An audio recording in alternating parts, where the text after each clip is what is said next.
Hey! Bon, bah voilà, la deuxième vidéo, les entités.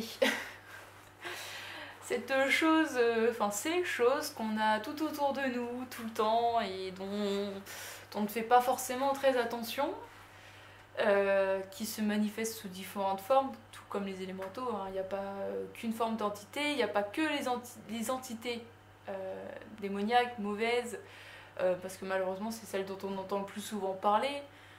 Il y a aussi les gentils, il faut pas les oublier ceux-là.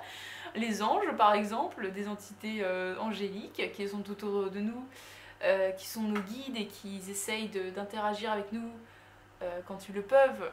Parce que c'est pareil, si t'écoutes pas du tout ton cœur et que tu en fais qu'à ta tête, et que tu n'écoutes pas ton âme et que tu ne fais pas ce que tes valeurs et ce que tu aimerais vraiment faire, là tu vas en dehors de, on va dire, de ton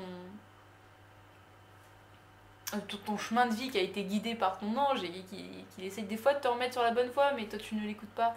Et par exemple, ces gens-là, bah ils ont des anges qui essaient de les guider, mais ils y font pas gaffe, alors qu'en vrai, tu regardes, si tu suis tes valeurs et que tu es vraiment dans tes pensées.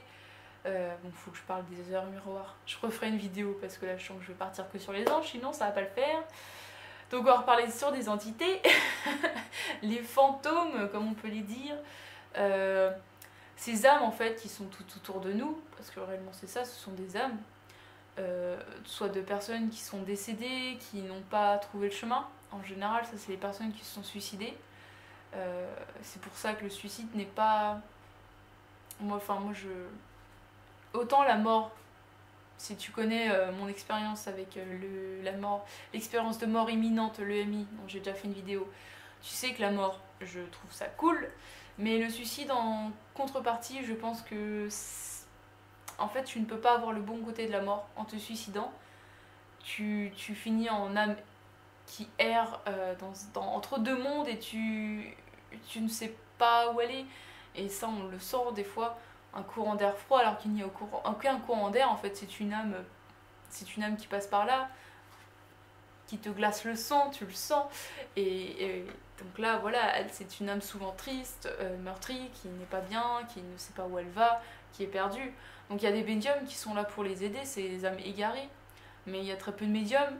Il y a beaucoup de médiums aussi qui les voient mais qui arrêtent parce qu'ils ont vécu qui ont eu de mauvaises expériences, malheureusement.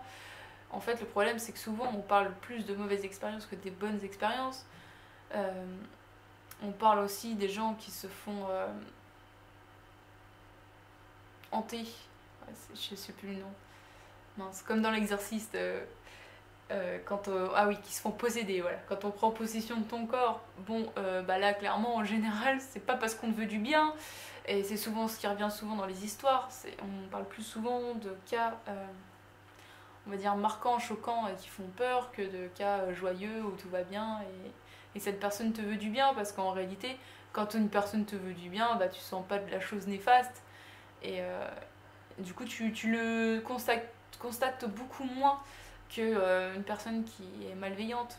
Parce que quand tu sens qu'il y a quelque chose qui te veut du mal et qui est autour de toi et qui s'accroche à toi, bah là tu vas consulter pour essayer de l'enlever. Alors que si tu sens qu'il y a quelque chose autour de toi qui te veut du bien, bon bah là clairement tu vas pas aller consulter un mec pour te faire enlever un truc qui te veut du bien, tu vois. C'est pour ça que je pense aussi qu'on a beaucoup plus de récits et d'expériences néfastes que l'inverse, tout simplement parce que quand c'est bien on oublie d'en parler.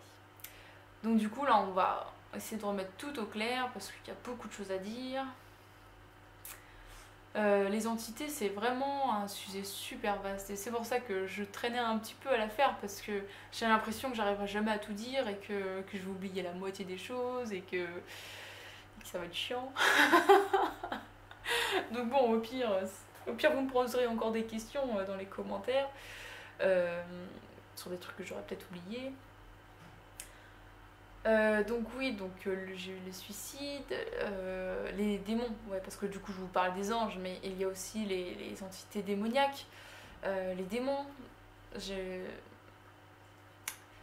eu deux drôles d'expériences à ce niveau-là, donc je vais refaire une vidéo à part, parce que je pense qu'elle sera trop longue sinon la vidéo. Mais voilà, les histoires de possession et tout ça, d'ailleurs il y a un film qui a été interdit par le Vatican à ce niveau-là qui s'appelle...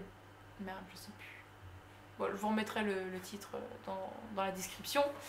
D'ailleurs il est très compliqué à trouver justement parce que le Vatican a essayé de le faire interdire en fait à la diffusion totalement.